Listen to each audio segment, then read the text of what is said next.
I honestly want to be considered one of the hardest men to walk the planet Earth in the history of the world.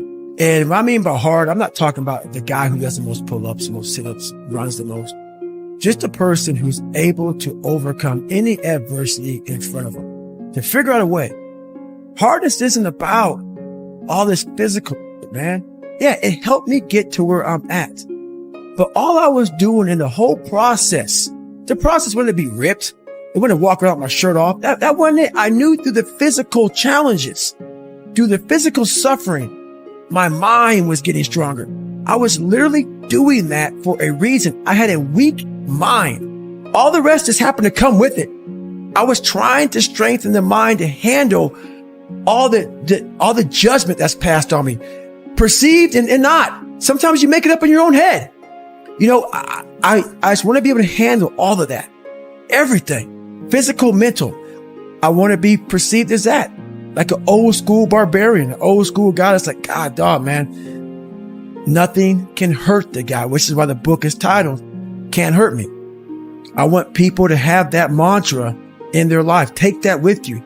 Take it everywhere you go in life. And if you believe that and you work towards that, callous in your mind, strengthen yourself, Can't Hurt Me is strong. In any situation, like when I was in Buzz, they beat the shit out of you. I'd be the first one to give and say, can't hurt me, mother. And they were beating the hell out of me. But you say that enough to you. False motivation becomes real motivation after a while.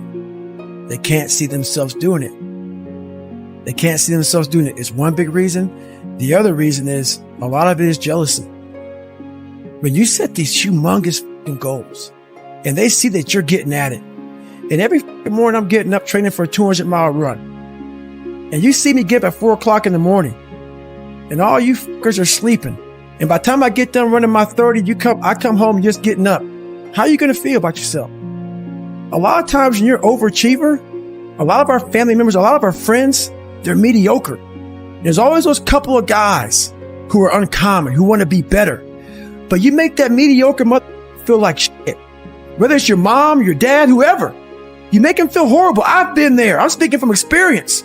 You get somebody around you, man, who's trying to be better, and you don't have the drive that they have, it's a constant reminder of how up you are. You have to know that that's what it is. Anybody in your course not saying, man, get after it, brother, I'm so proud of you. They have a problem with themselves because all you're trying to do is achieve more. If that's a problem for somebody, you have to look at them and say, man, you really have a problem with yourself, huh? It's much deeper than what you think. It lies deep in your soul. How I was able to fix myself was I saw how ugly I was towards other people who were great. I was able to look back and say, man, you don't hate that much for any reason because he's great. And you're lazy. You're lazy. He makes you feel like shit every single day. That's where it comes from. You have to know where shit comes from to be able to solve it. If you look in the mirror and see a fat person, don't tell yourself that you need to lose a couple of pounds. Tell the truth. You're fat. It's okay. Just say you're fat. If you're fat, the dirty mirror that you see every day is going to tell you the truth every time. So why are you still lying to yourself? So you can feel better for a few minutes and stay the same. If you're fat, you need to change the fact that you're fat because it's very unhealthy. I know because I've been there. If you have worked for 30 years doing the same stupid job you've hated day in and day out because you were afraid to quit and take a risk, you've been living like a coward, period. Point blank. Tell yourself the truth, that you've wasted enough time and that you have other dreams that will take courage to realize, so you don't die a coward. Call yourself out. Nobody likes to hear the hard truth. Individually and as a culture, we avoid what we need to hear most. This world is messed up. There are major problems in our society. We are still dividing ourselves up along racial and cultural lines, and people don't have the stomach to hear it. The truth is racism and bigotry still exist, and some people are so thin-skinned they refuse to admit that. But if you are the only and you aren't stuck in some real world genocidal twilight zone, you better get real too. Your life is not messed up because of overt racists or hidden systemic racism. You aren't missing out on opportunities, making no money and getting evicted because of America or Donald Trump, or because your ancestors were slaves, or because some people hate immigrants or Jews or harass women or believe gay people are going to hell. If any of that stuff is stopping you from excelling in life, I've got some news. You are stopping you. You are giving up instead of getting hard. Tell the truth about the real reasons for your limitations, and you will turn that negativity, which is real, into jet fuel. Those odds stacked against you will become a runway. There is no more time to waste. Hours and days evaporate like creeks in the desert. That's why it's okay to be cruel to yourself, as long as you realize you're doing it to become better. We all need thicker skin to improve in life. Being soft when you look in the mirror isn't going to inspire the wholesale changes. We need to shift our present and open up our future. I'm not teaching good side of life. So I had to figure out a way when I came on in 2016 of teaching you what life really is for the majority of us is hell. And so while people love to show you the cars and the house and the vacations and all that's good, all that's happy, I'm going to show you the side that I know most of you are going through. And people hide very well. I don't want to hide anymore. I hid for 24 years. So that's why now I told you, we can talk about whatever you want. Because as human beings, the first thing we have to learn, I also stuttered real bad growing up. So if you hear me stutter every now and then, it's because that was part of my life also. So it's funny, human beings want to show you the best side and they want to hide the worst side. For me, I'm going to teach you how to be vulnerable, because that's the only way you fix yourself. You don't fix yourself by coming out here and me selling you some books. That's why I don't have them. I forgot them. I'm glad people got something from the book. I want you to learn that the only way you grow is how to look at yourself and say, okay, like I did.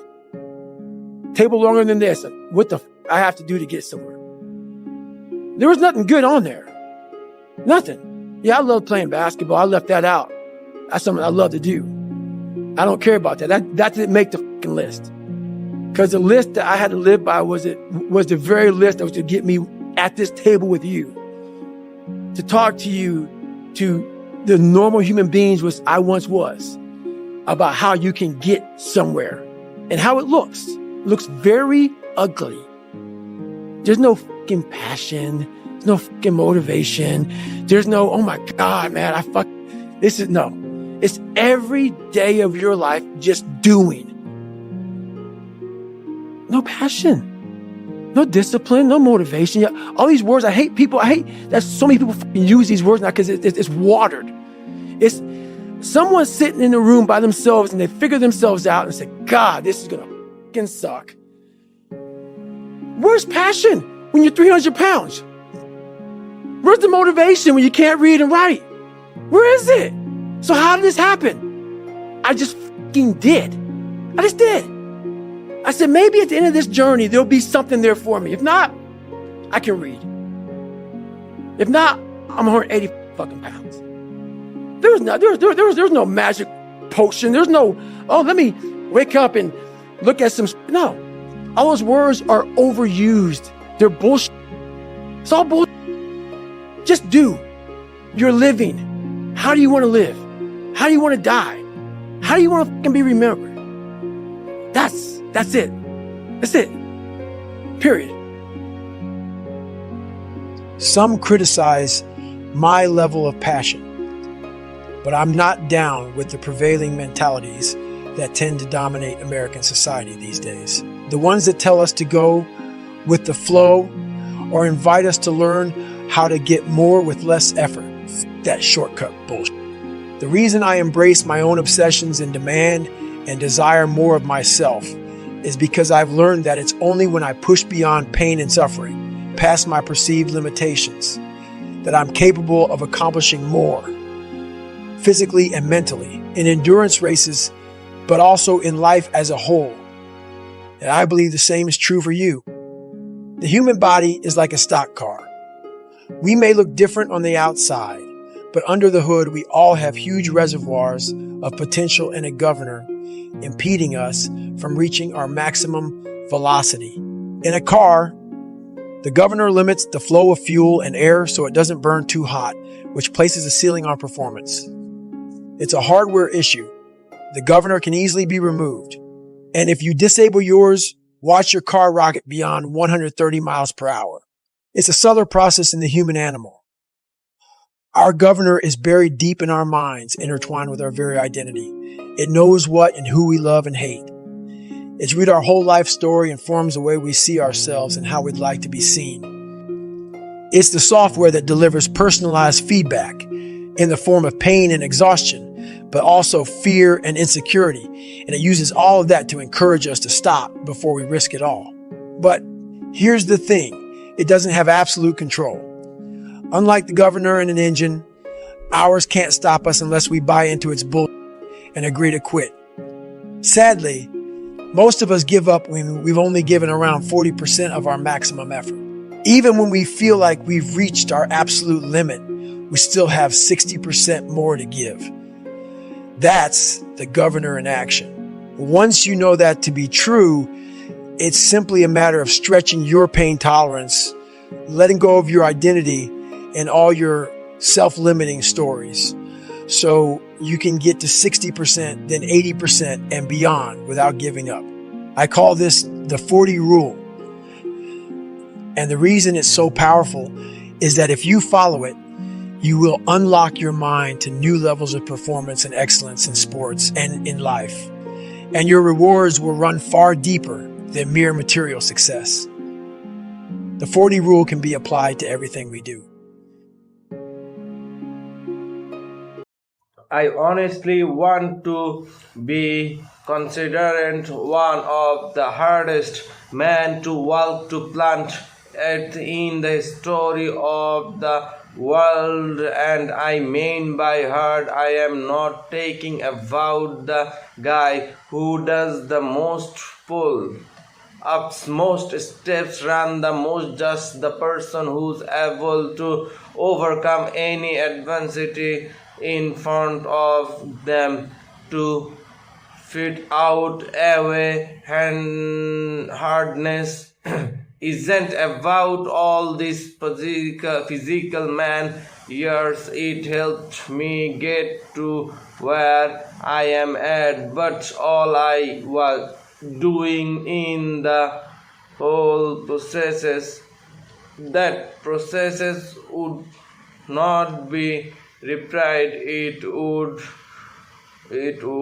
not walk around my shift of that I am no thought the physically changes, thought the physically success, suffering my mind was getting strong. I will literally doing that for a reason. I had a work mean all the rest just happened to come with it. I was trying to stirring that mind to handle all of judgment that persist on me, provide and not. Sometimes you make it up in your own head.